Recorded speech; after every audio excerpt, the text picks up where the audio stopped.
Hello friends, welcome back to Pathologic 3.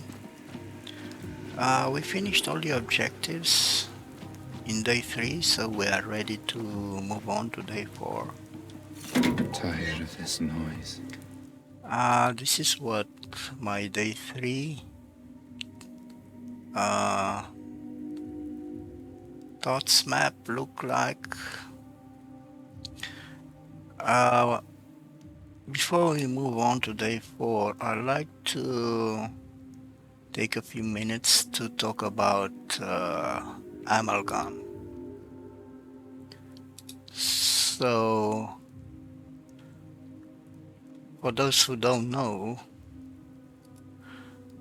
amalgam is a special resource in the game that enables the main character to restore himself to previous days. I'm going to show you exactly what I mean. So in order to move to a new day, you have to use the clock in your house in Stillwater District, this clock. There are clocks like this throughout the town in different districts, but only this one allows you to see the past. The other ones only allow you to loot. So what I mean is this thing here represents Daniel's psyche.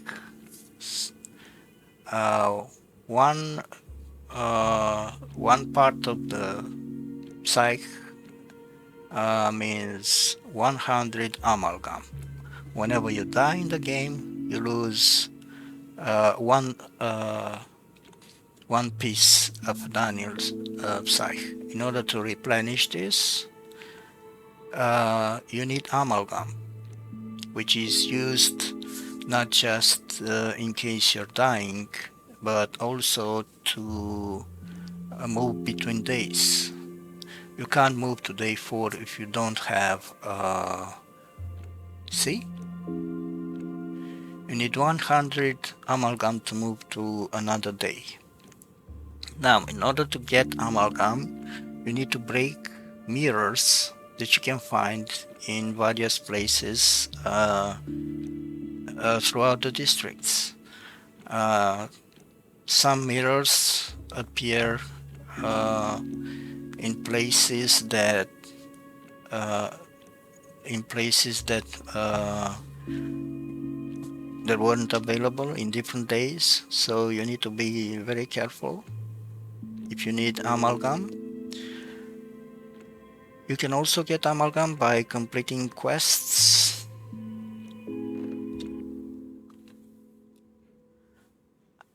But you don't know which one will reward you with amalgam. Also, by talking to Eva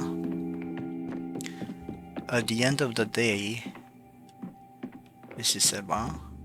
If you talk to Eva at the end of the day, you get 100 amalgam, but you only get it once. Now, the thing is,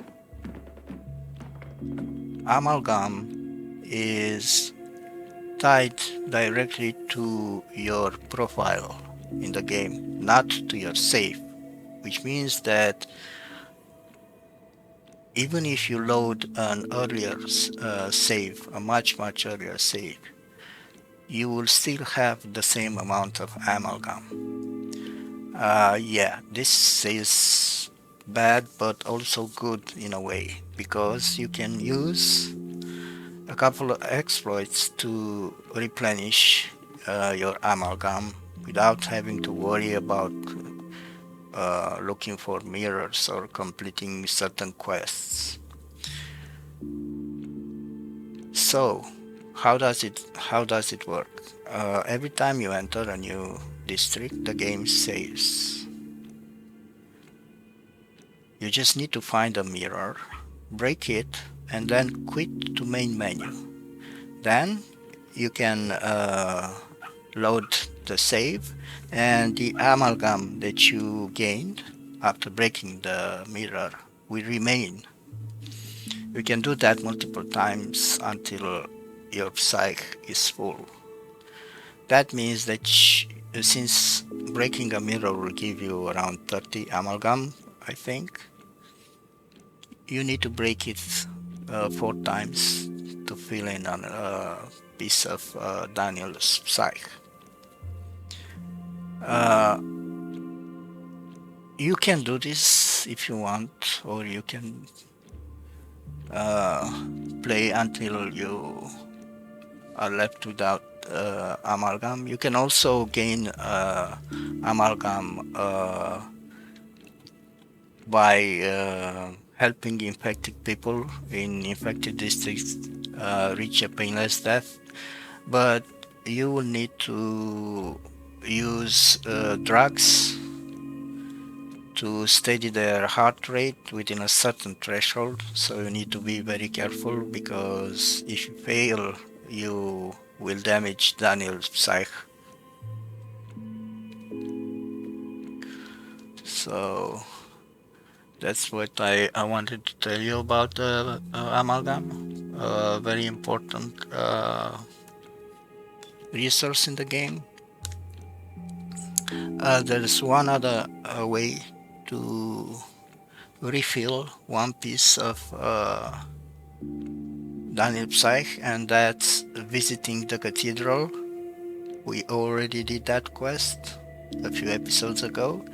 That only allows you to fill in one piece per day. So if you already used it in day 3, even if you restart the day, you can't refill, you can't use the refill from the cathedral again.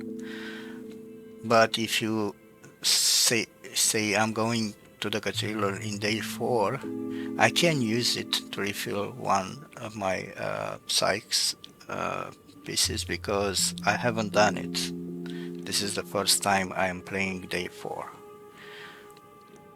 Anyway, long story short, you now have an exploit that you can use if you want to replenish your amalgam. Now, let's start day 4. Let's see if it works. It does.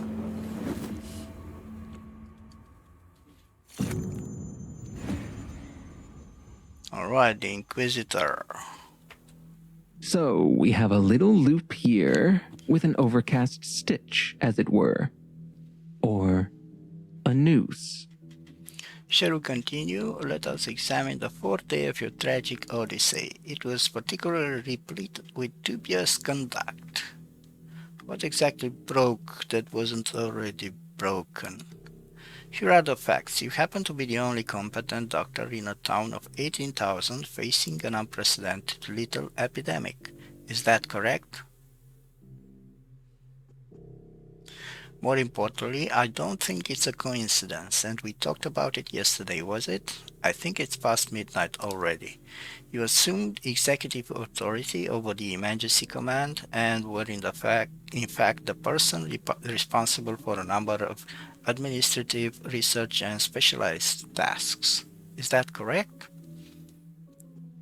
An hour ago, you claimed I refused to take charge of the emergency command. You're contradicting yourself, Inspector. Getting tired, are you? Let us be brief then. Here are your case files. First, you attempted to flee the town on a smuggler's stain, which landed you in jail, where you remained until the 5th day. The train turned out to be a scam, by the way. That's what you get for trusting swindlers. Don't interrupt. Second, you scathingly refused to recruit motivated volunteers to organize a corps of orderlies. Third, despite having all the means at your disposal, you deliberately ceased work on a promising vaccine. Furthermore,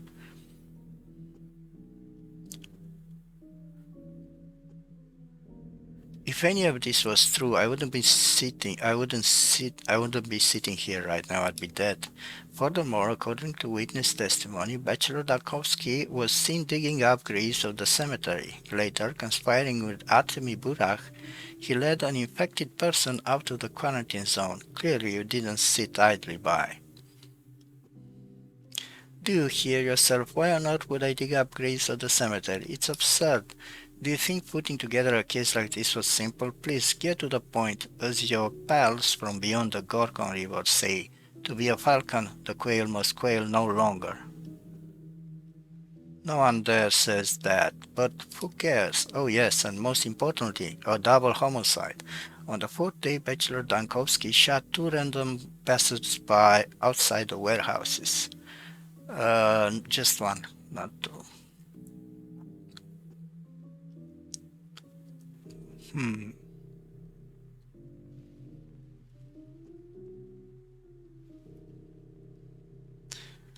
Those, what did you say?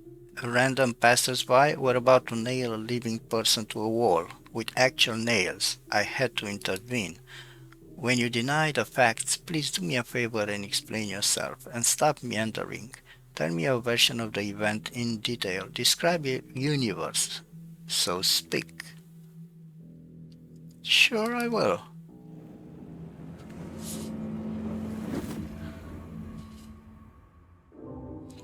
Alright, another version.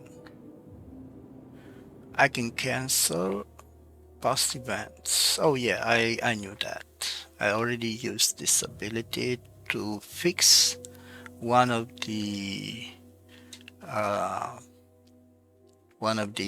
objectives during day 3, finding the genie, which didn't pop up. So I had to cancel the hospital opening and the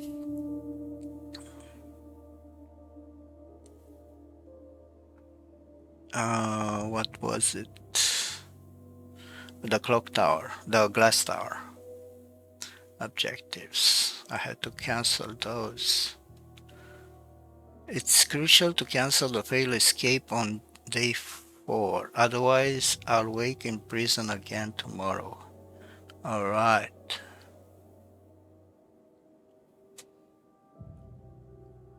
Alright, so I need to cancel this so I won't wake up in the prison, right? I did that.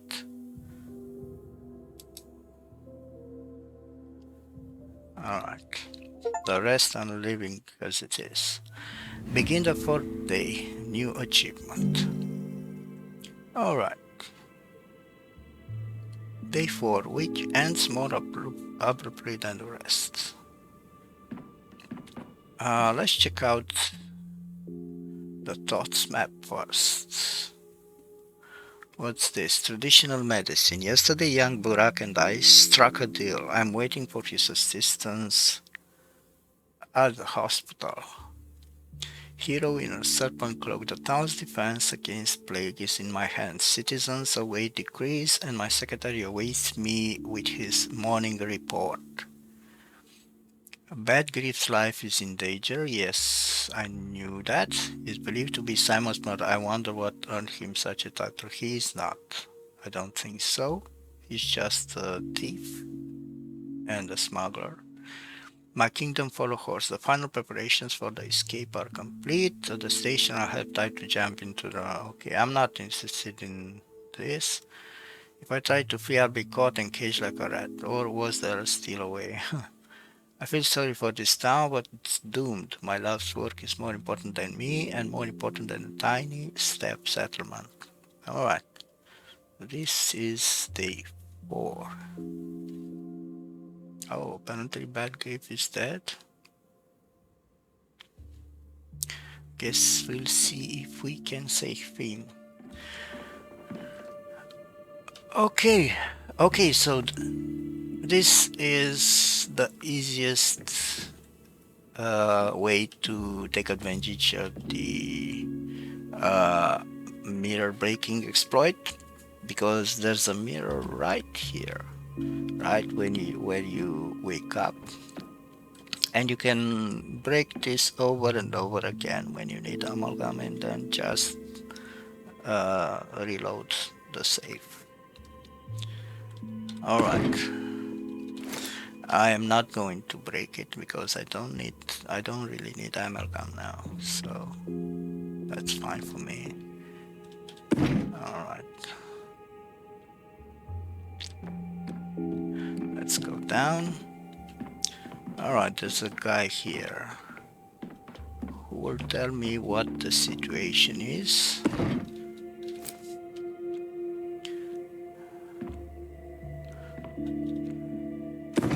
All right, I don't have anything here. Heron is my secretary. Greetings, doctor. First of all, allow me to admit how utterly honored I am to serve under an esteemed specialist with a metropolitan education. Here is my report. The town is on the brink. Problems keep piling up. This town only has one problem, the plague. Everything else is a trifling matter. I beg to differ, Doctor. You're in charge now, and your power isn't just about shuffling the crease around like a deck of cards. There's a whole list of overdue issues that require your immediate and full attention. Like what? Like the water supply. I'll have you know that tonight vandals destroyed the town's plumbing system. All the water pumps are broken. Why would anyone destroy the plumbing? Ah, you're new in town and not used to our ways yet. The steppe folk have some superstitions, so to speak, about digging up the ground. Vlad the Younger built the plumbing to provide the town with fresh water, but not everyone approved of his kindness.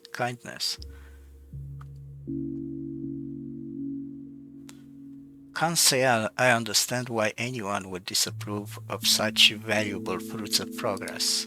Their beliefs forbid them from, how do I put it, violating the integrity of the ground without dire need. The pipes run underground, ergo the pipes are the root of all evil. Naive logic, but undisputable in its own way.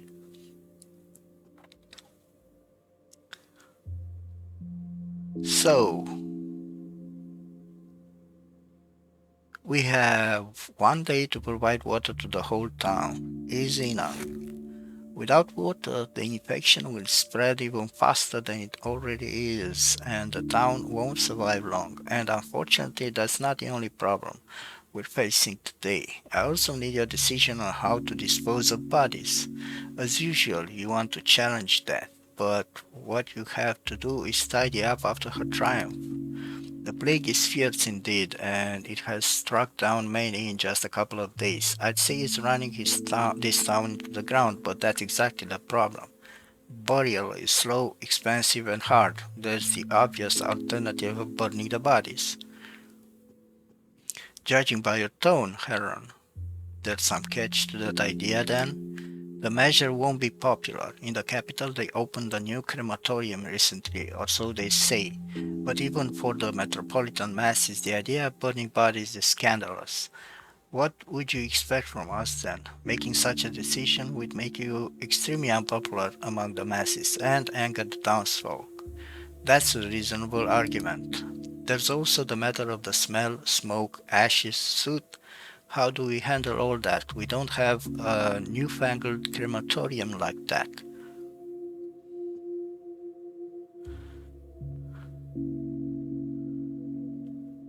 Cart the bodies into the steppe, put them there. The steppe people won't like it, but it will be less of a nuisance to the townsfolk. Very well, I'll make the arrangements in your name today. And there's another issue, the distrib.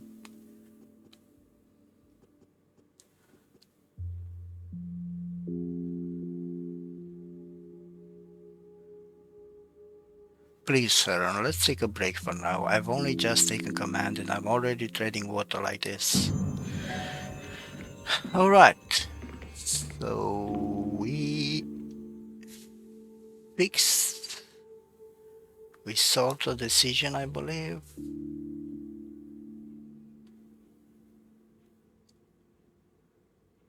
We solved an objective, maybe? No?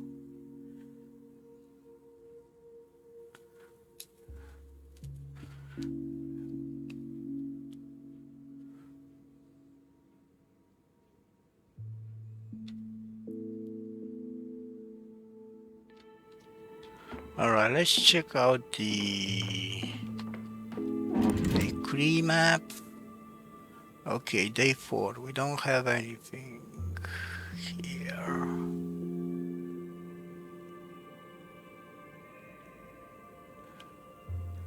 I think I'm going to wait a bit because it's still early. We can decide what degree to enact a little bit later. Okay, this is... Was it a month ago? I don't remember. Dr. Dankovsky, I was told you had agreed to lead the town during the plague. I'm glad that power is now in the hands of a man who is no stranger to compassion. So she's the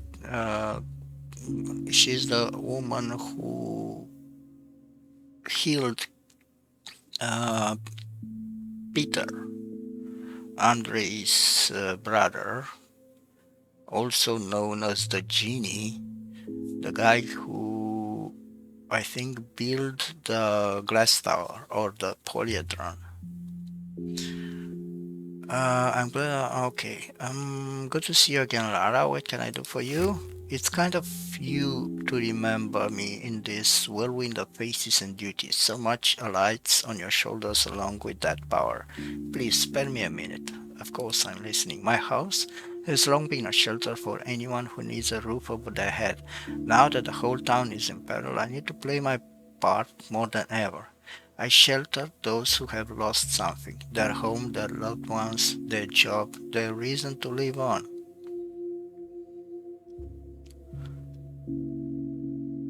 Thank you for being so eager to help. There will be more and more people in need with each passing day. Yes, of course, I have helpers. Besides lodgings, we also help with food, water, medicine. People are used to turning to us in their time of need, which is a good thing, but now our supplies are dwindling. To be honest, we'd be grateful for any help the town hall can spare us. I understand you didn't prepare for an outbreak of plague. I'll arrange a delivery of food and medicine to you. Thank you, Doctor. Words can't express how much your help means to me and the house of the living.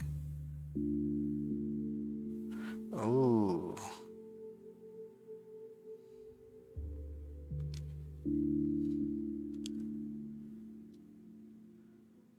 You mentioned you had water. Can I ask where you get it? This morning I was told the plumbing system had been destroyed. It has, but we still have water carriers in these parts. They go to the springs in the steppe and carry barrels of water, barrels fulls of water from there. I've already arranged the deliveries. They are very compassionate people.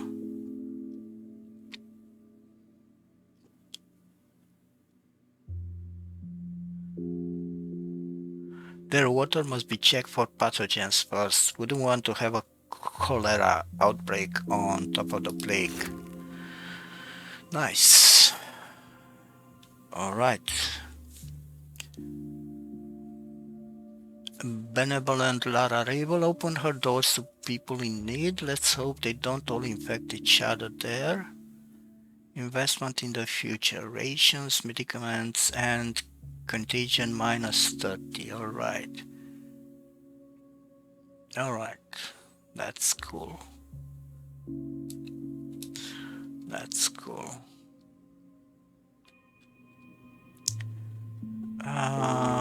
What else?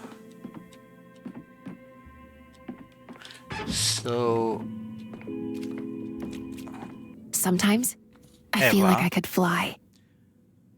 So how's that seesaw in your head? Are you getting used to it? Remember what we talked about last time? Did we talk about it yesterday? I didn't say yesterday, I said last time.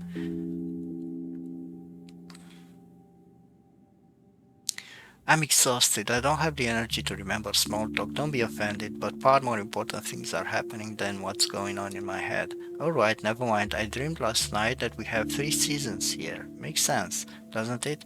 Everything else comes in threes. 3 ruling families, 3 mistresses, 3 parts of the town. Just 3? Feels more like a dozen and a half, at least. You're thinking of the districts. Each has its own character, but broadly speaking, the town is divided into 3. The stone yard surges forward, the earth clings to its roots, and the knots bind one to another, to the other. Three banks separated by the branches of the Gorgon. You're right, but it's just another way of talking about ourselves. After all, one cannot live without the other. The town is indivisible, a single organism. I've noticed the animal symbolism, but your town doesn't seem whole to me. It's more like a chessboard broken into squares. You don't see the town as a unified whole? Why? Because it's horribly planned. That's not true. For instance, I can walk along the entire bank of the Gorgon without pausing to catch my breath, but you say you keep stumbling whenever you cross from district to district. That's how you see the world. Why? Because I'm an outsider. Everything here keeps trying to shut me out. There's a grain of truth in that, but I think for many, the town has fractured without Simon and Isidore. For many, but not for you? Not for me. I rarely leave the still water anyway. What does Simon have to do with it? Others would tell you that his authority kept people in check, and without it they went mad and conflicts arose. But I don't think that's it. Simon wanted this fracturing, and the fact that you see it is part of his grand design. I don't know, but I think it's important, and in the end it will help you, not hinder you. Then I need to gather myself into a unified whole. Alright, and we gained 50 amalgam. So it's not 100, it's 50. Alright. I get it. I think there was some... Oh yeah. A bunch of people around. I can't talk to anyone. Oh, so you're our doctor now. No wonder the whole theater cleared out when you showed up. I mean, everything is ready for you in the former theater. All the potions, poultices, and baths. Your assistant sent me to tell you they're just waiting for you. At least something is going according to plan. I'm on my way there. Perfect. So we need to go to the theater, I believe. Let me check if there's anything I can loot.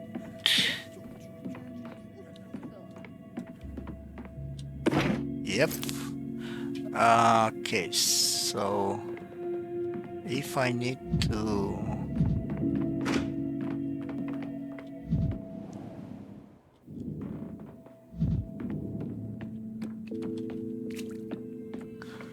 If I need to recharge my prototype, but I don't think I need to. Let me check. No, I already have 16 charges, so I think I should be good now. I'm more concerned about the storage.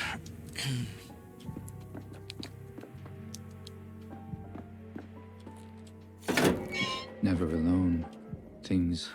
Oh, this is the cathedral caretaker. A man lies here. He's brought you time. Accepting his gift will be an act of mercy.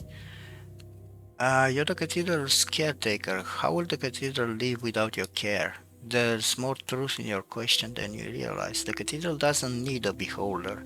I take care of it because I'm used to it, not because my work is necessary. So what are you doing here?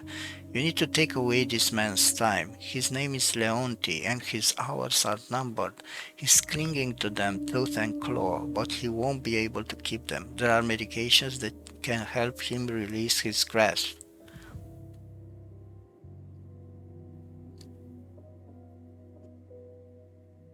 The sand pest causes extreme agony and probably leads to inevitable death. Perhaps euthanasia really is a mercy. A man is suffering because he's trying to hold on to his last few minutes. If you relieve him of hope and pain, he'll die peacefully, and those minutes will be yours. To relieve someone's pain, I need a correct dosage of medicine. No more, no less. So that's exactly what I was telling you. You can gain amalgam by helping infected people die peacefully, but you need the correct dosage. The cathedral's machinery is working. I have some medicine on me. Take it. The cathedral's machinery? Our cathedral produces time. It also allows someone to capture it. You know by now there's a lever inside. It allows you to mend amalgam vessels when they're broken. Yeah.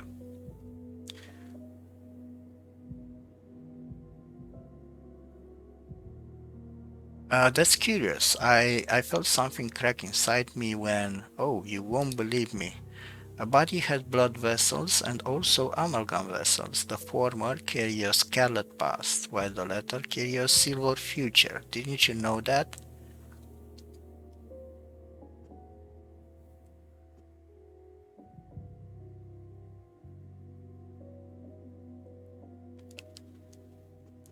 You forgot about the vessels that carry phlogiston.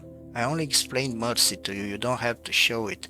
If euthanasia is not just merciful but also useful to me, I should certainly consider performing it. You can find dying people in plagued districts. They're lying on the ground, grieving their fate and refusing to accept it. Find them and take their time. Do you do that too? No. Such a strange town you have here. So we got three types of drugs. Now we just need to find the correct dosage. Can't save everyone. The unused time of these unfortunates may yet be utilized. I only need to find the correct dose of apathy-inducing drugs before their hearts stop beating. I can only extract amalgam if the patient dies a painless death. With too high or too low a dose, I could cause myself harm. Alright, so we need to reach 100.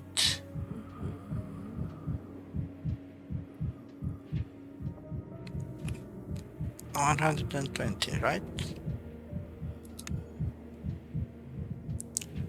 So how, oh, I'm putting it here. Alright. Tranquility, the patient's passage away, we gained 50 amalgam. That's great. That's really great. So, just so you know, there's another mirror here you can break if you need amalgam. This, I think, pop-ups in the previous day too, so this one is available in the free if you need more amalgam.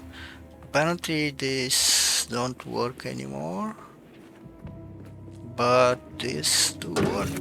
Boiling, cracking, screeching, living. Alright.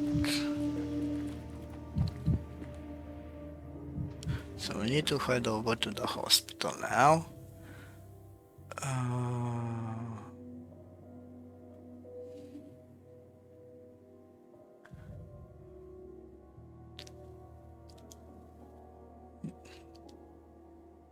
This is the hospital. This is infected. This is not infected, so we're going to take this route. Got 4 districts that are infected and 1 that is rioting. So we need to be very careful.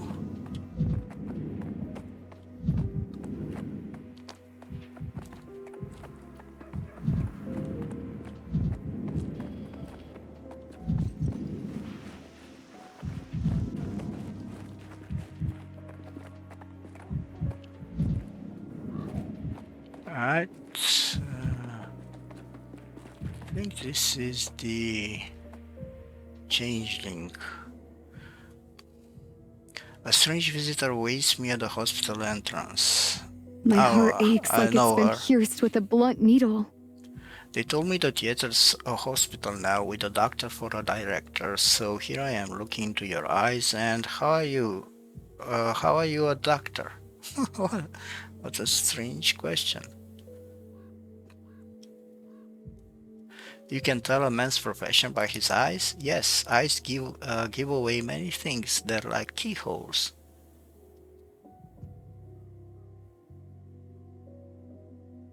Actually, a good keyhole doesn't give away without a key. Your eyes give you away. They give you away. I look into them and see your body is here, but your mind is far away in the capital. You're thinking of ways to leave, but you're not going anywhere. The town's hold on you is strong. You haven't realized it yet, but it's true. Not true. I did want to leave, but not anymore. And now you're lying again. You'll try to skip town again, just not like this, not in a crowd, elbowing others out of the way with a plan, but no matter. We can talk about that later. Right now, let's talk about how I can help you. And how can a teenager wearing a fishing net help me? I see you're swamped with patients here. There are more of them than rotten apples in autumn, but my hands work miracles. They can take pain away.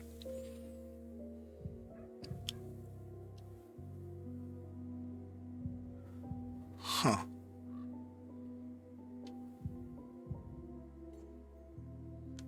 Do you have an education? When did you graduate from university? What was your specialization? Therapy, surgery, immunology? My gift is of a different nature. I don't need doctor's tools. I am the tool myself. I heal with my hands. I can pull pain from a person like you pull a coin from your pocket. The hospital will suffocate without me. Pull pain out? How do you do that? Every illness comes from the heart. The body is nothing more than a reflection of the spirit. But you need not understand that. All you have to do is believe. If you don't let me in a few days, your hospital will vanish. Ta-da! It doesn't matter if you like me or not. What matters is the people inside, don't you agree? And what are you going to do exactly? Save those you write off as doomed. I don't think it will hamper you. You can't even begin to comprehend the parts of the body I work with. Okay, let's recruit her. Who knows, maybe your presence will calm someone. Alright, come in, but don't go around calling yourself a doctor and don't get in the way of real medicine. Understood? Okay, we got another achievement, a trio. Find common ground with the other protagonists. Don't call yourself a doctor. You care more about words than what actually matters, scholar. Alright, I'll obey. I'd say don't get in my way either, but you couldn't even if you wanted. Words are extremely important. Alright.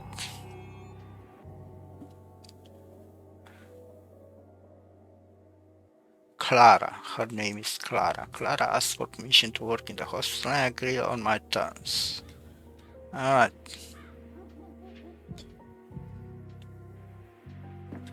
Alright, now let's enter the hospital.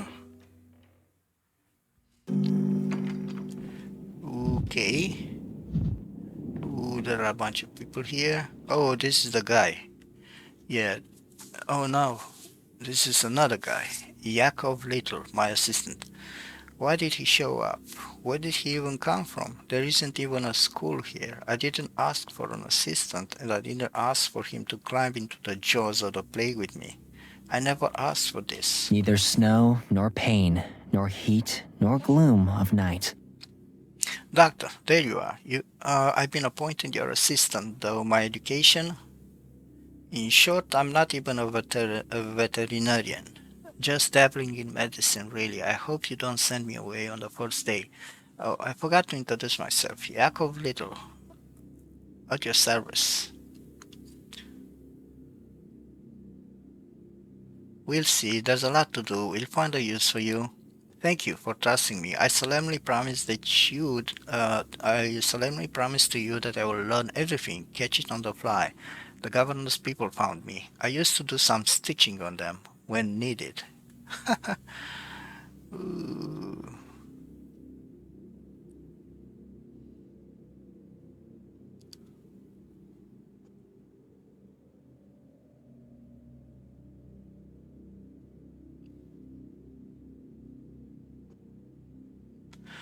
If they sought you out, that means they survived your mending. That's something at least. Allow me a question. Yesterday, you ordered us to look for people whose test results suggest sandpass, but don't have its signs and symptoms. How can that be? Intercurrent disease, another infection, suppresses the plague. For a time, supposedly. What's with the dancer from yesterday? How is she feeling? Did you get any reports? I did. She died, but not from the sandpass. Two diseases weakened her. If we treated that other one, maybe she'd have lived a wee bit longer. But there's good news too. I ventured to test the whole pub for plague this morning. Everyone's clean, so the dancer wasn't contagious then? Hmm. That's what I'd hope for, that intercurrent patients are not just immune but also safe around the uninfected. So we're going to make our drug from the blood of these kinds of patients, the ones the plague doesn't kill outright. Did I get that right? Our vaccine will try, how do I say it, to pass their resistance on to others?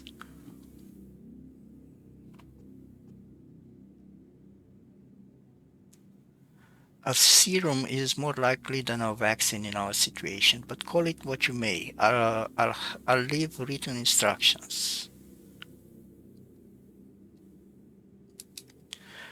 That's how it'll be, huh? We'll find patients and carry them straight to the centrifuge to make a vaccine out of them. Doesn't sound humane. No, we diagnose them first, or the centrifuge will spin who knows what. We'll do an interview, a physical exam, a second interview about symptoms, tests maybe, but not for plague. That might be a quandary. The microscope you brought from the capital, we installed it like some monument, but we couldn't find any slides or reagents for it. We're looking for them.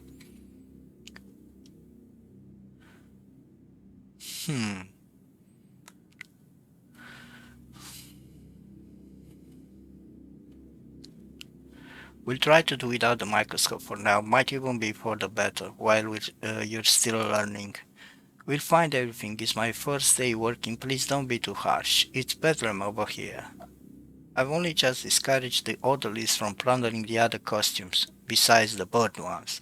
Alright, here I put together a list of diseases with my encounter in patients who resist the plague, but it's easier to show that in action, on a live specimen, so to speak.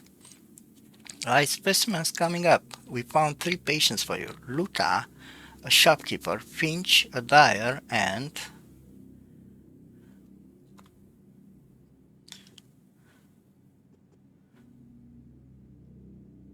You haven't filled in their medical chart. How can we work without proper paper? You have...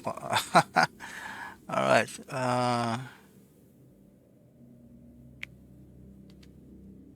Wait a minute. Let me at least have a look around first. See if the theater is any good at playing the hospital in our play. Alright. Okay, so this is the guy. Words too break bones.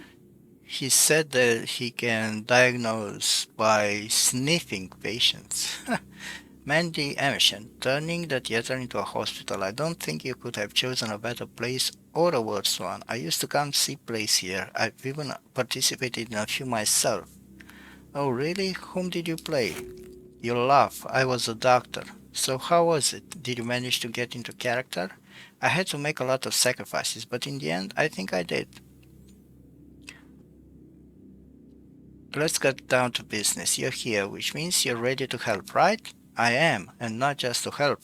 I want to make a panacea, a medicine that will cure the sand plague. I believe it's possible. Really? Well, if you're so bold, then we need tissue samples from the infected. The more the better. No need to talk to me like a child. This isn't just wishful thinking, and infected are not something we're going to be short of. You don't understand, Burak. We need special patients to see how the body reacts to the plague. We need people that are sick with something else too. Do you have any idea where we can find them? I think I know what you're getting at. You're interested in the termitary, aren't you? Good. You're a quick study. What do you know about it? Yes, I've heard it's been sealed off to protect the people inside from the sand pest. Come on, Burak, you have a good nose, don't you? What does that excuse smell like? Lies. Shameless, brazen lies. See, I can sniff these things out too, in my own way. So you want me to find out what's going on in the dormitory? Yes, we need a better understanding of the situation inside. I can do that. What does this have to do with medicine, though? If there's an outbreak on the Olgimski's plant, I need an intercurrent patient from inside, who I can compare to those infected in town. Find me one, Burak. You're a local. You must know a way to get inside. All right, physician, it's a deal. You'll have your patient, but I have a request of my own. I'm listening. It's only a small favor. I might be in the dormitory for some time, and there are children in town I'm responsible for. They need to be looked after. While I'm away, I ask you to be their, what's the word you people use, their guardian. Fine, whatever. Babysitting it is then. Thanks, physician. Then it's a deal. By the way, before I forget, I have this trinket here. It belonged to my father, but I suspect you might need it more than I do.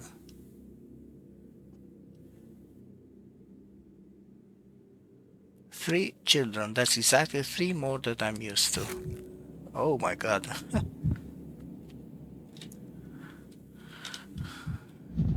And I covered all in death. I need to...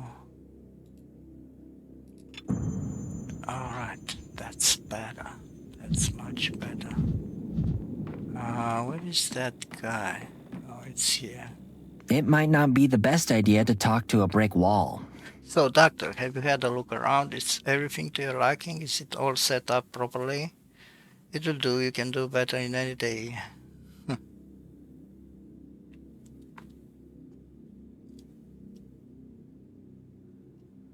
Yeah, it'll do. You can't do better in a day anyway. We did our best, didn't sleep all night. Please tell us if something's not right. Where are the patients I'm supposed to examine personally? Don't tell me they're up there on the stage. What a place you found for them. Where else would they be? It's for clarity. To separate them from the patients we wouldn't dare distract you with. Besides, the theater seems to dictate its own rules, even now that it's a hospital. The moment you walk in, your eyes are drawn to the stage. That's where the most interesting things happen.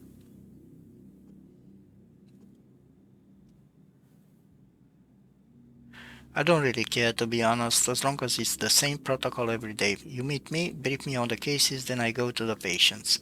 Well then, shall we get to work? We followed your instructions, looked for those who lasted more than 5 to 8 hours with the plague. We found 2, Luta, the shopkeeper, and Filat, a guard at the dormitory. And the third one, Finch, came to us on his own.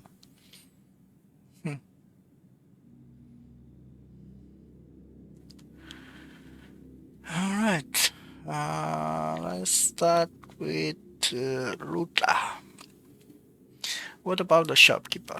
Relocated from an infected district. Says she feels fine, just had a fever. I'd ask if you'll allow it to start with her. She's been waiting the longest. It's awkward. Okay, so she had fever and she relocated from an infected district. She says she's fine. Who is this volunteer Finch? Just an ordinary worker already written himself off. When he came to turn himself in at the hospital, he asked for something for his head, said it, so headache, alright. And Filat, you say, got that very dormitory for the Bull Enterprise workers, that big rat quarantine? That's right, must have caught it there while he was on watch. You won't get much in the way of complaints from Filat. Probably best to leave his case for last. If it's not too bold of me to be giving advice to a luminary like you. Very well, let's begin. Who did you ask me to start with? Luta? Alright, have it your way. Alright.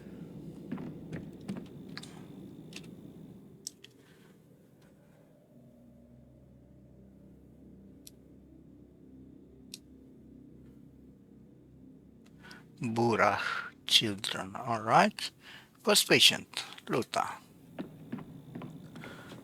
There she is. I'm healthy, just so you know. I don't have anything. Why did they bring you here then? I had fever for no reason, that's why. But it stopped already. But I'm better now, and I had no scratches on my skin, no yellowing, no sandpaper scratches, no drought of the mouth. What circumstances preceded this fever? Our house was cleared out after the infection came. People were sent wherever there was space. Some were lucky and ended up in an empty living room. Some got an attic or a cellar. Us, we were put in a boiler room. A boiler room, you say? Was it turned on? Of course, the air was so stuffy in there, I tell you, but there was a silver lining. No sickness can survive that hellfire. Your sudden fever is easily explained then. Convincing, but I'll still need to examine you. Please undress there behind the screen. Alright, nothing here. Okay. Okay. Apparently there is something. Very pale skin. Rarely leaves her home, not much time in the sun. Okay, so very pale skin. On the chest. Back. Same. Arms. Oh, hematoma. Maybe she bumped into something. Maybe it's a symptom. I should ask where the bruise came from. Alright.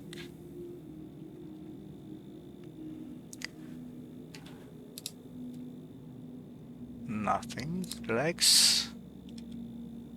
Nothing.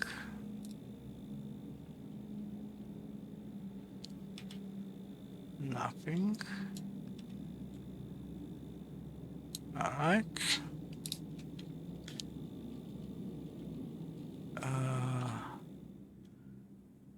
You done with the exam, doctor? Can I go now?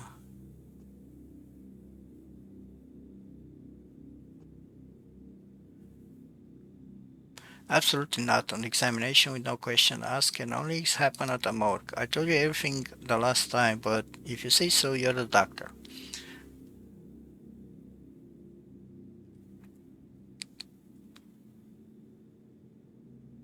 Allow me to call my assistant in. I'll use your example to show him how to proceed during an appointment. Isidore Bura lent me 2 books, a medical textbook and the one with songs.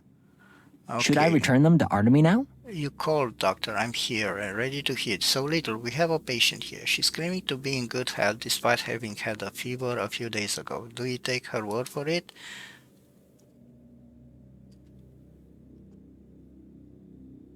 Well, if she's had fever, there must be a reason for it, and we have to find it.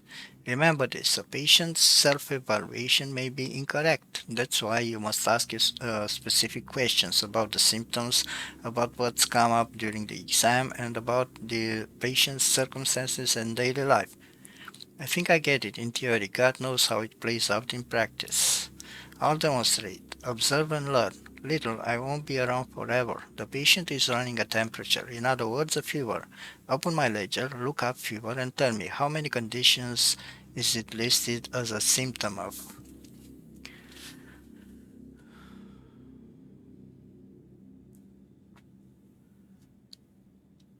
Influenza, burning fever, consumption, measles, tularemia. Can't even read the one after that, an absolute tongue twister. Sheesh, there's so many of them.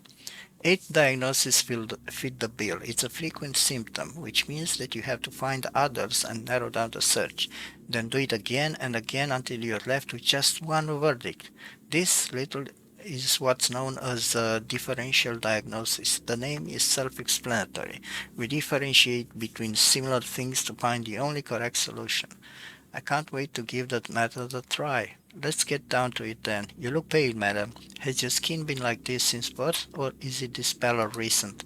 It's not like I get to look in the mirror a lot, living in a boiler room and all, but I don't think I've ever been pale. Rich do nothings are pale. Me, I'm a commoner, so pallor isn't typical for you. We're making that as a symptom. Little add pallor to the fever in the record. What do we get? A mere 2 conditions, down from 8. It's like magic.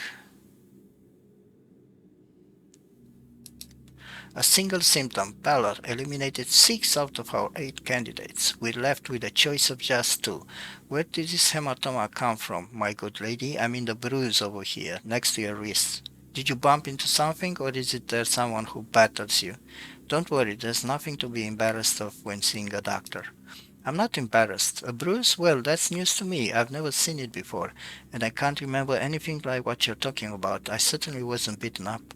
I must have bumped into something myself and forgotten about it with all the fuss. The boiler room is dark and cramped. Uh, that's probably where the bruise is from. Dr. Dankovsky, I'm seeing this hematoma, this fancy bruise on your list. Are you with us, little? Pay attention. She doesn't remember how she got the bruise. She can only guess. The manual provides a more detailed description of the illness for a situation like this. What causes it, who's susceptible, etc. It can give useful clues. Got it. When in doubt, read about the condition in detail. Practicing medicine takes more than checking symptoms against a list with a schoolboy's diligence. You have to bring your reasoning into it. Here's one way to do it. Tell me, my good lady, do you garden? Do you grow anything? Anything at all, from roses to cucumbers? Cucumbers, roses, I'm not following you at all now, doctor. No, I've never liked digging and shoveling earth and all that. There, earth. Does the boiler room you've been relocated to have an earthen floor by any chance? That's right. It does have an earthen floor. The boiler room isn't really suited for living in, but in these times I'd be ungrateful to complain. How did you guess, doctor, about the earthen floor?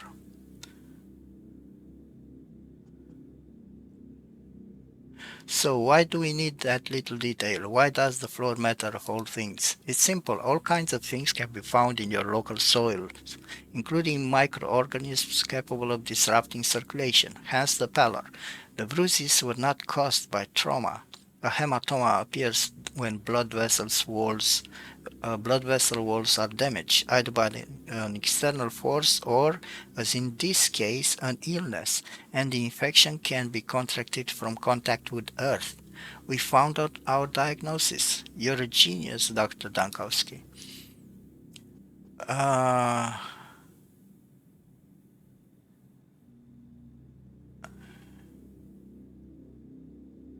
But have you picked up on the logic, what to do, in what order? Interview, examination, follow-up interview, then you consult a casebook. Bravo to you anyway, you are a true master of medicine. So the patient has the scent passed alongside, what's the other diagnosis?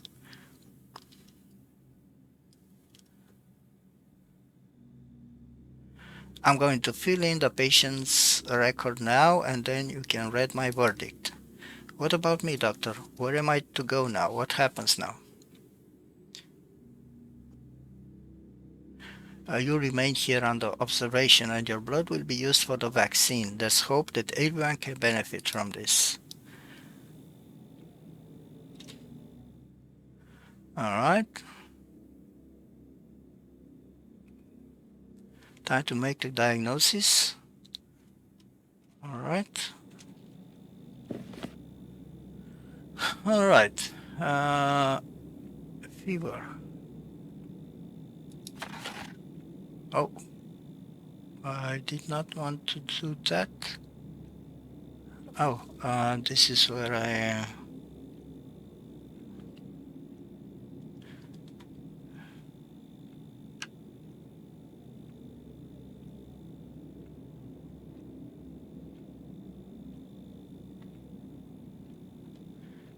fever.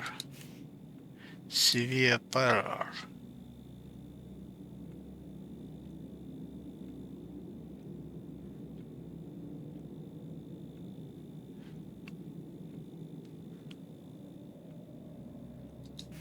Headache.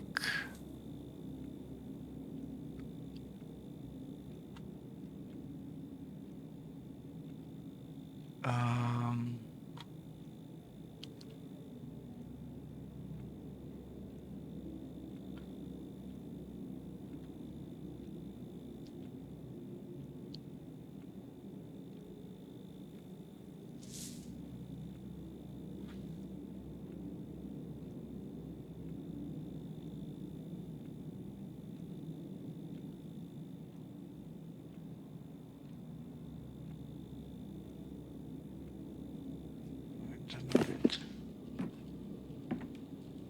Oh, she has red eyes too.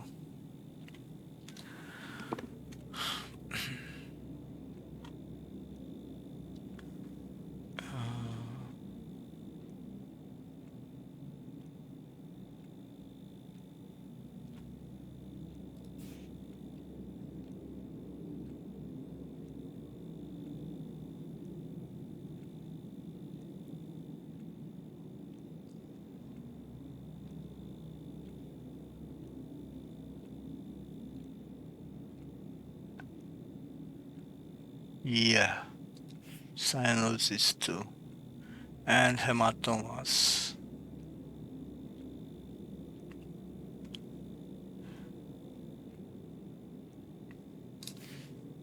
All right, it's anemic vasculopathy, I think. Yep.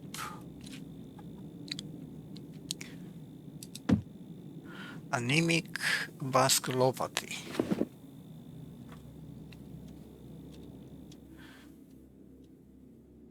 Second patient, Finch.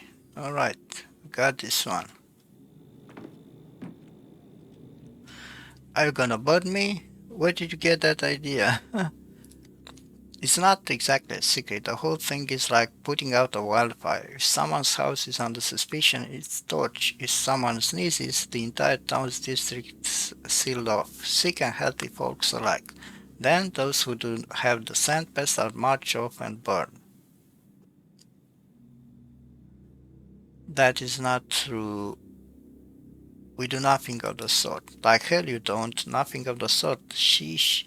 You ought to peek outside your study more often, Professor. I'm just a bachelor, don't overpraise me. Mr. Tiny here told me, Mr. Tiny, oh, what a joke.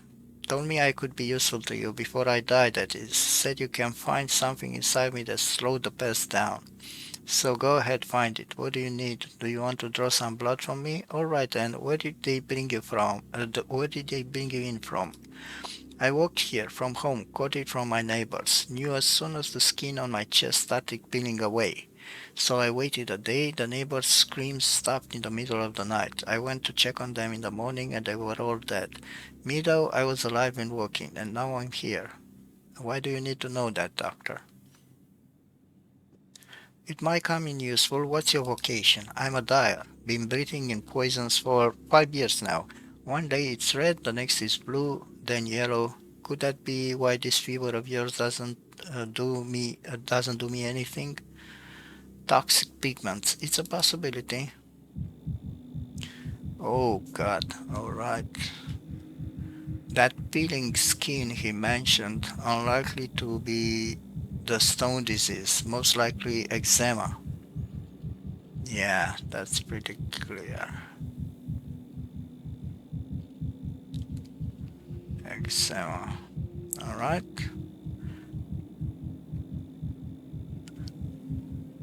He has a rapid pulse, apparently.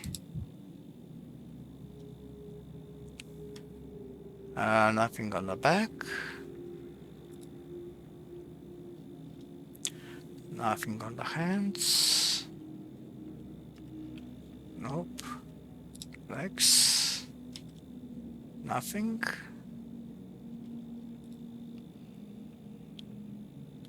Oh. Now this is interesting. His skin has yellowed. Just an old chemical burned scar. Alright.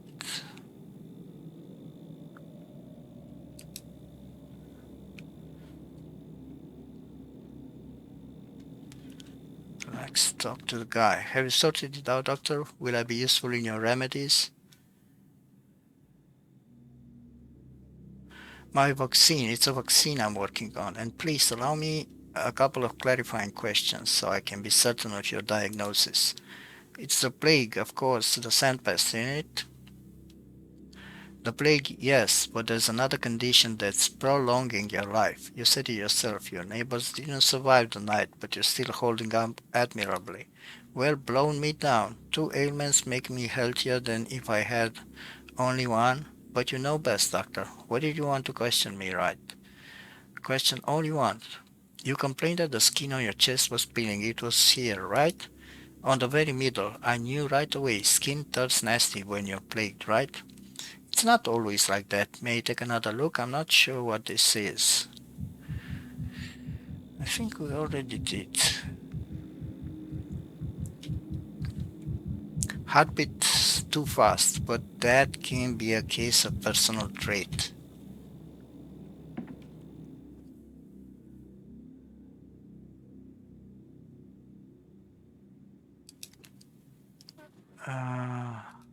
Alright. Ready to talk about something else? Not now, I'll return to you later, alright. Drinks in moderation. Alright, so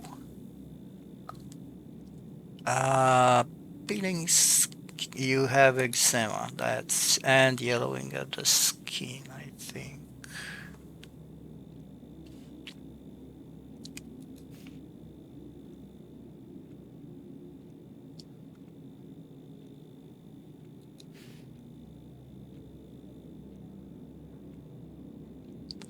What else do you have?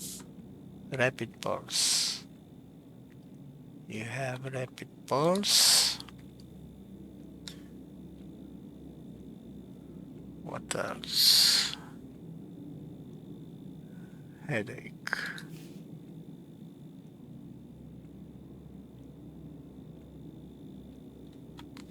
Alright, I think that's it.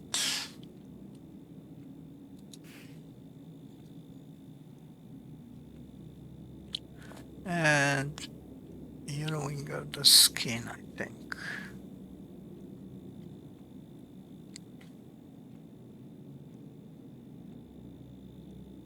I don't think there's anything else.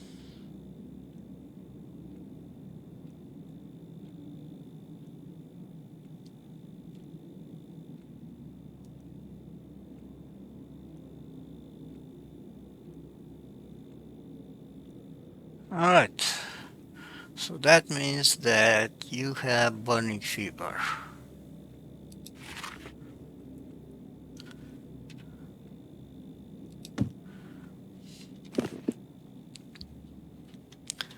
Alright.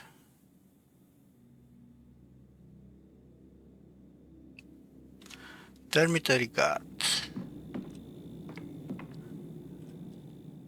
Fill out. And that's the story of my life, and time's up to the present moment. But why do you want all these details from me? A half hour's worth of talking, and it was all beside the point. I thought you'd be interested to know why the sandpest can't get me, because I certainly find that fact interesting. I'd even say amazing. None of what you told me was beside the point. Everything was important, especially your chickenpox at age 6. You sure you're not overstating my importance, Doc?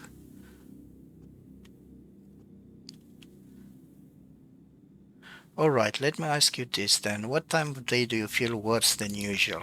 All the time. I used to be as hearty as a bull wrangler, but now I have trouble even standing up for long. I get drowsy, my knees give out. It's embarrassing. I feel like I'm failing everyone. And is this condition of yours progressing? I don't take a great interest in my own person, doctor. Got enough people to spend my attention on as it is, but I have trouble doing my job because of this. It's a rugged man's job. Right, Orkimsky corked the dormitory shut, and you've been guarding it for, is it 6 days? Since Tuesday. This is the third time you're asking me. May I ask why you distrust me?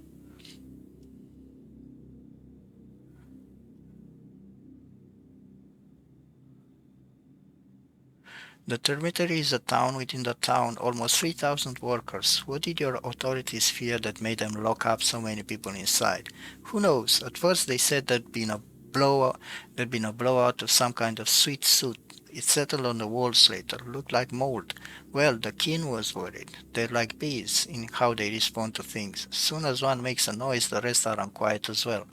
There was a mighty buzz in the hive, perhaps on account of the poisonous soot. Conditions are tough for the cannery, you know. What's going on there now? They're shouting, lots of clamor, and a nasty kind of clamor too. It's what you'd expect. They're not having a great time stuck in there like pickles in a jar. No regular meals, Not enough drink to go around either. The place is after all a poorhouse. Our fat man treats his people like cattle. Getting through the day is a struggle. Small wonder they're slamming into walls. If it was up to me, so they're disgruntled. One does wonder why that would be. You can't lock up a living creature against its will. It's how you turn people into proper beasts. But try so much as hinting at that to our games keys. Yes, man, they're dead drunk on power. It used to be alright working with them, but now I can't stand those guardsmen.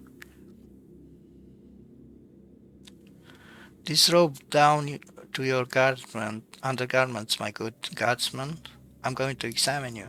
And since you're so preoccupied with my work as a security guard, here's my advice to you, Doctor. You're being too heavy-handed. This lockdown of yours is making people seethe, and a cordon can only seethe for so long before the lid flies off, even if you screw it down.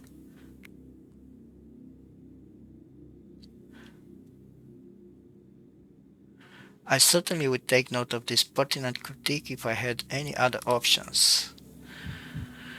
Alright. Looks exhausted and he's trembling. Could he be using Twirine? Alright, nothing. Back. Okay. Strange redness. Rash bite, something else, and there are red spots on his face too. Arms. Nothing. Yeah, nothing. Legs. Oh, the veins are definitely damaged. The question is how long ago? Alright. Yeah. Yep.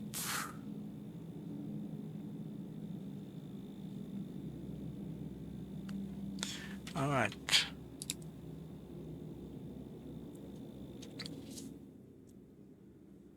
First I need to fill in the symptoms. Alright.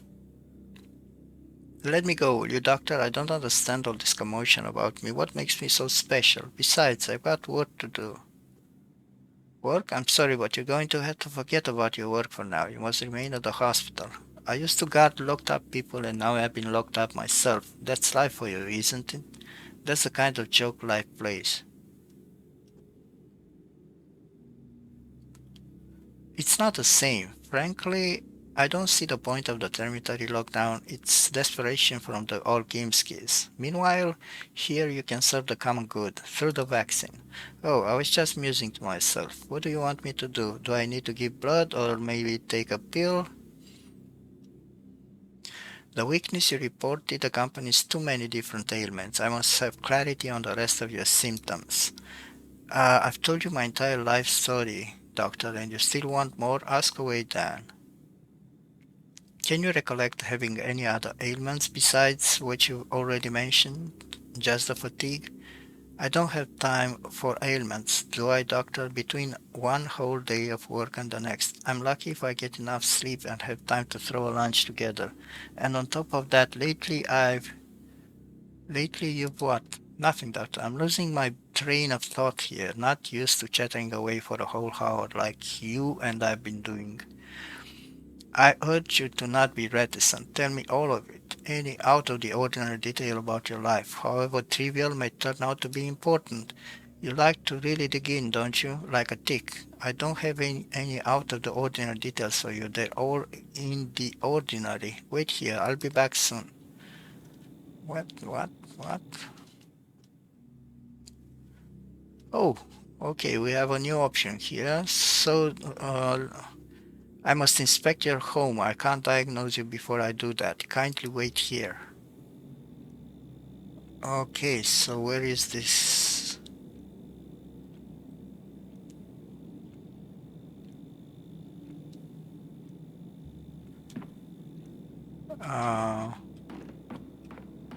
Okay. Let's check the map.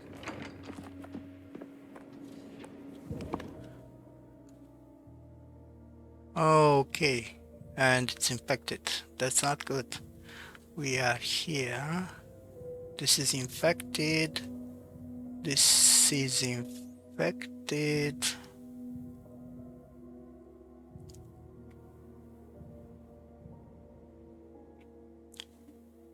Calm. Infected. All right, I think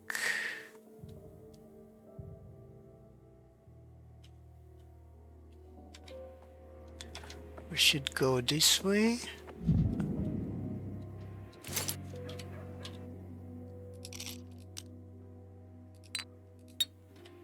All right. That way. Yep, that's the exit. No. I mean, yes.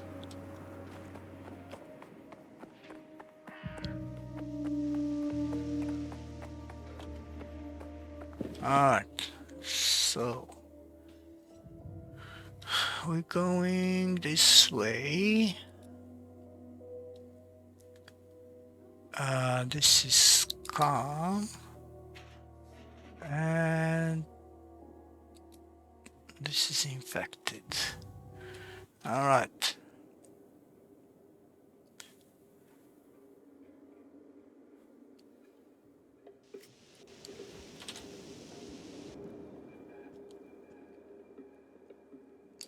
Yeah.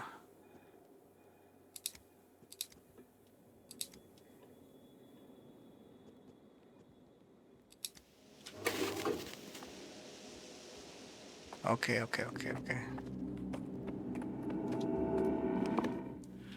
Oh, there's some... Quite the imagination you've got, Dankovsky.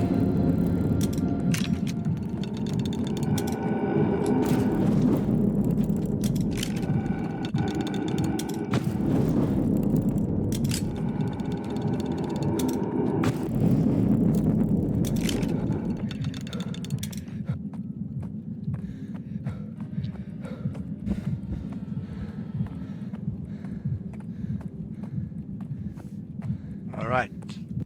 We got it.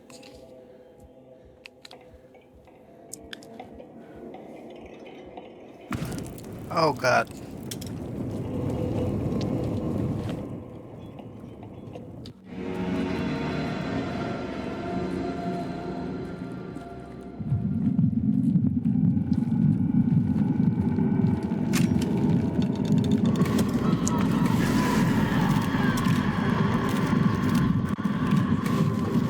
What the hell, man? Alright, this is the house. Okay.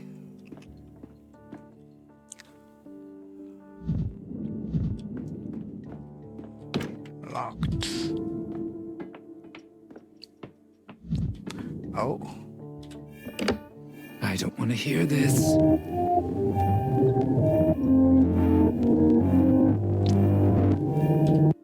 Don't know.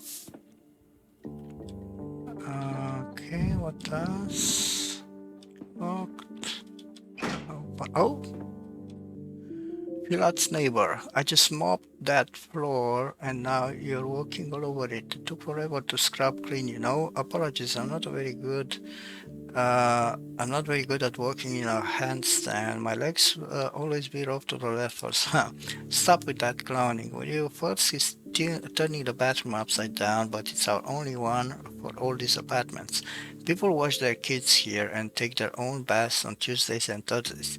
They keep it clean, and now there's you with your remarks. Bet you're a pal of Philat's, aren't you? Philat is in the hospital now. He's under observation. I'm here to find out how he got sick. So Philat's in the hospital. Perhaps that's for the best.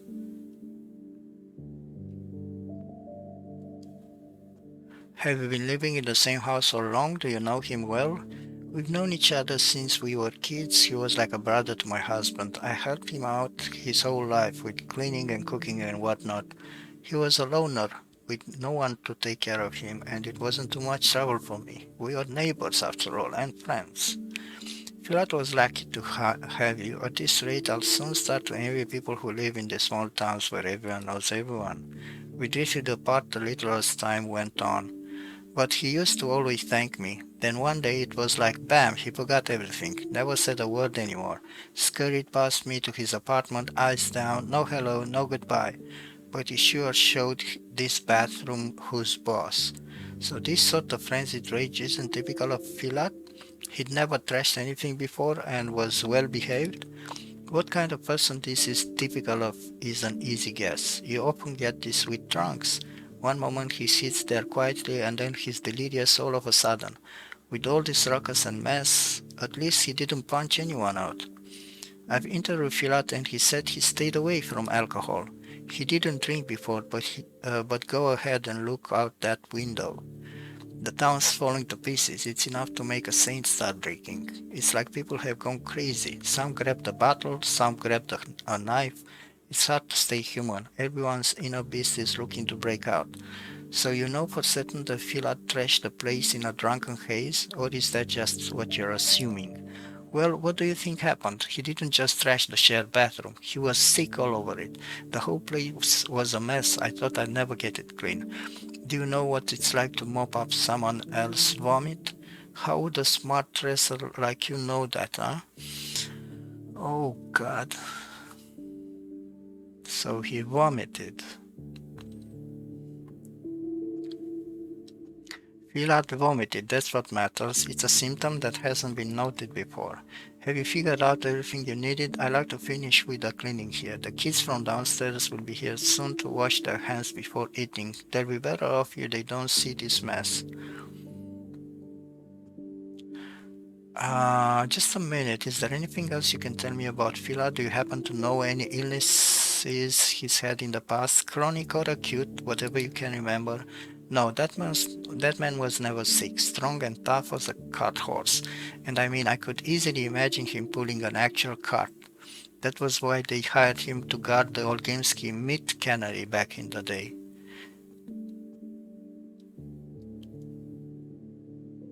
You two talked more often at that time, right? If you ask me, Filat may be built for the job, but it's not a job for him. The cemetery needs security to make sure the steppe brutes aren't beating about town. But he was getting sentimental about them. That's why he and I fell out. We argued about whether Worms and Herb brides were our equals. Some security guards. He argued with me too about whether it's right to keep people locked up in the face of a looming epidemic, about whether people should ever be isolated for their own good. What a thing to say. Stop trying to confuse me. I don't have time to pick your philosophizing apart anyway. I've got a bathroom to finish cleaning. Filat got into philosophizing too, and it both destroyed our friendship and made him an alcoholic. There's no good in that. Where is Filat's room? I'd like to take a look before I go after all. It's further down the hallway. Here's the key. I've got work to do. Been breaking my back for half a day here, and whose fault is it? A fool who's also a drunk now. Poor soul. You've been very helpful. Alright.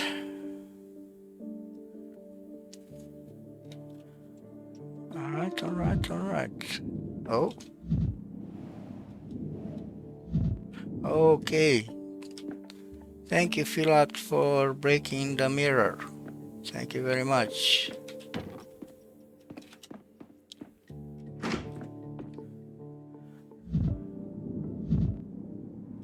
Okay, what's this? What's this?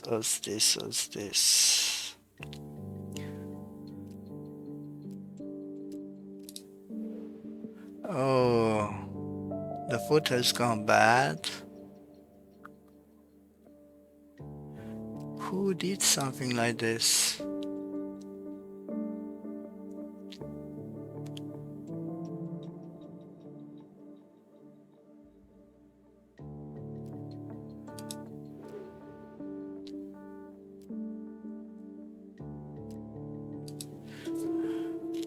I prefer to trust my brain, but the question remains.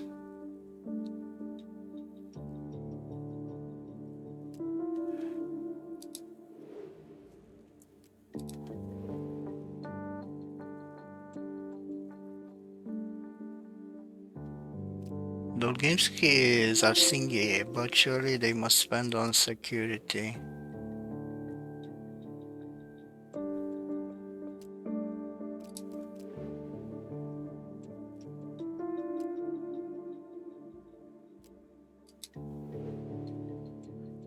He didn't really complain about anything. Or maybe if not felt temporarily better just today. He was taking some kind of medicine after all.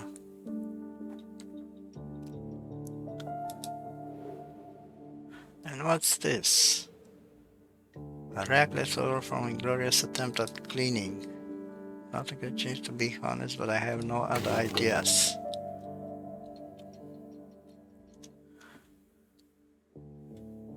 The house inspection cleared up a few things. Now I must figure out how my findings relate to the patient's symptoms.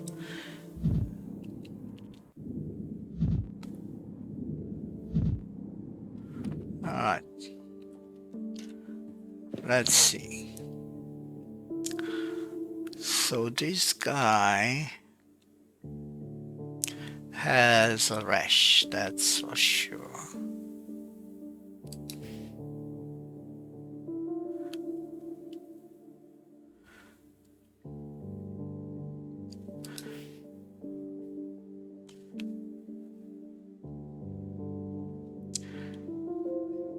His veins, nausea and vomiting, loss of appetite, I think. I think it's loss of appetite.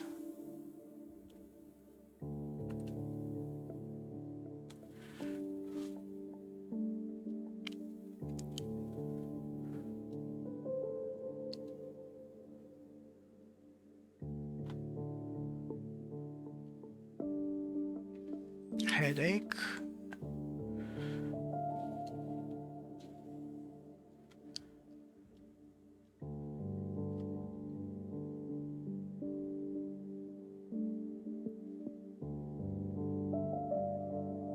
Vomiting. That's related to vomiting.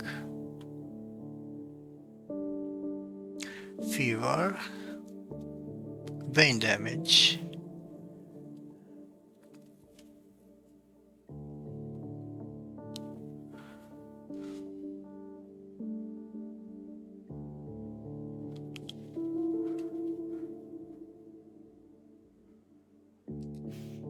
Fever.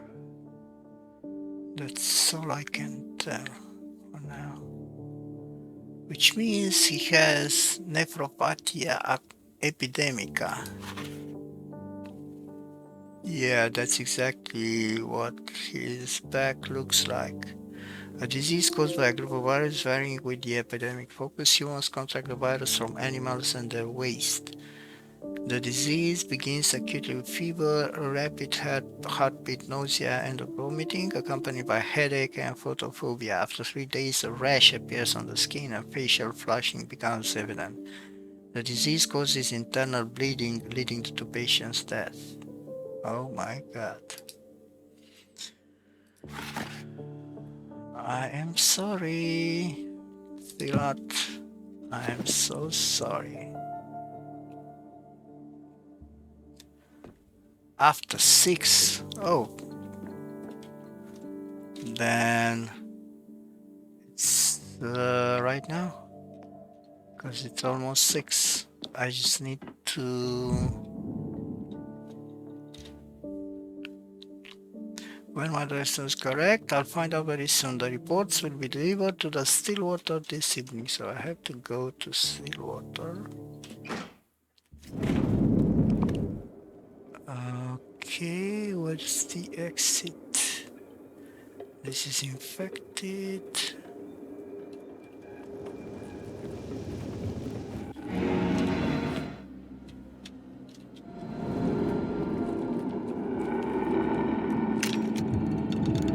Oops, sorry about that. Alright. This is it. Alright, so we are going to go, okay.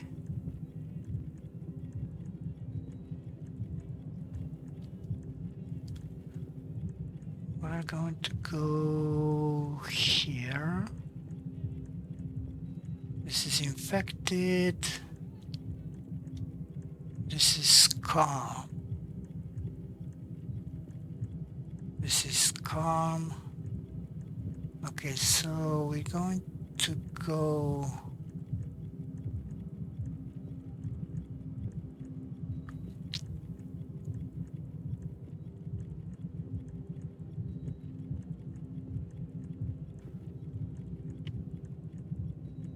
this way.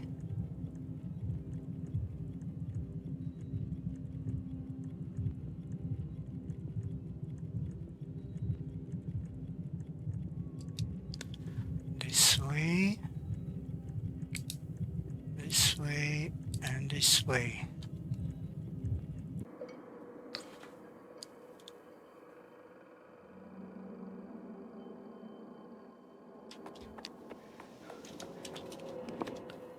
Oh God, I have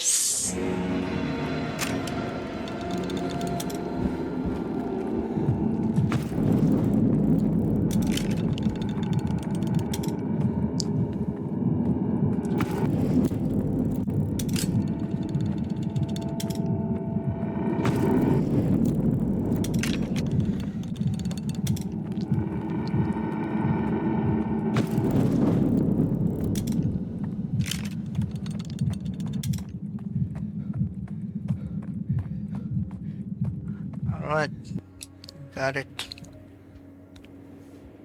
I need to recharge my prototype.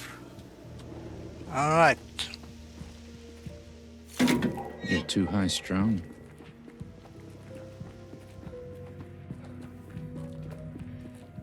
Alright, we have, I think we have two? Yeah, two mirrors. That's great. We have two mirrors.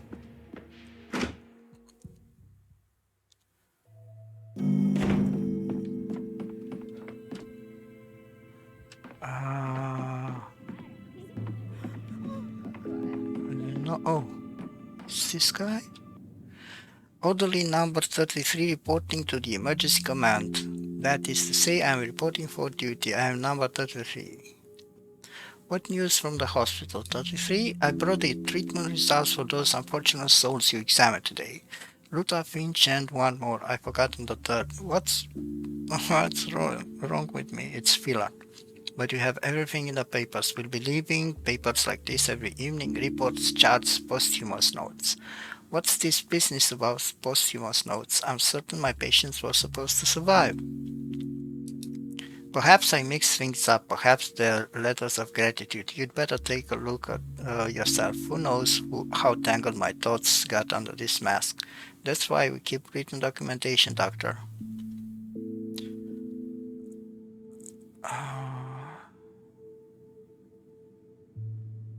Don't go far. I'm certain we have a vaccine. Weak, crude, the first of its kind, but it will save people, not kill them. You'll be tasked with spreading word of it, I hope. All diagnoses are correct. The town will receive an effective vaccine at least for a while. Alright. New decree idea.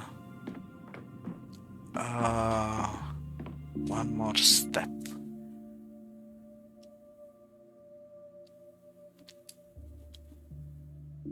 Okay.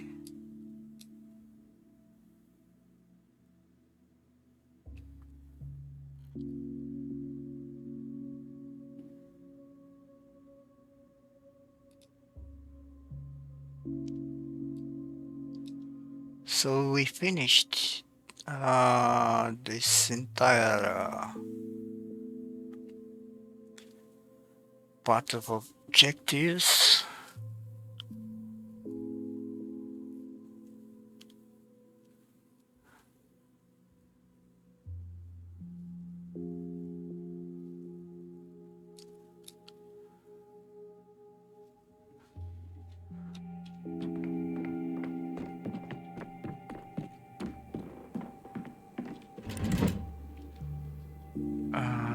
Let me see the decrees.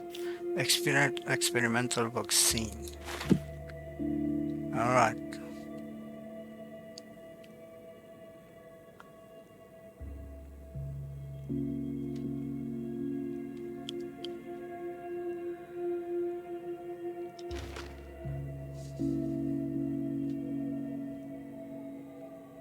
I think that's it. Yep, that's it. All right, I'm going to wrap up the episode here. We did quite a lot of things this day. We are not going to do it again. We are probably going to have to reset the day, obviously, because there are a few other objectives that we need to complete. Thank you everyone for watching and see you in the next one. Take care, bye bye.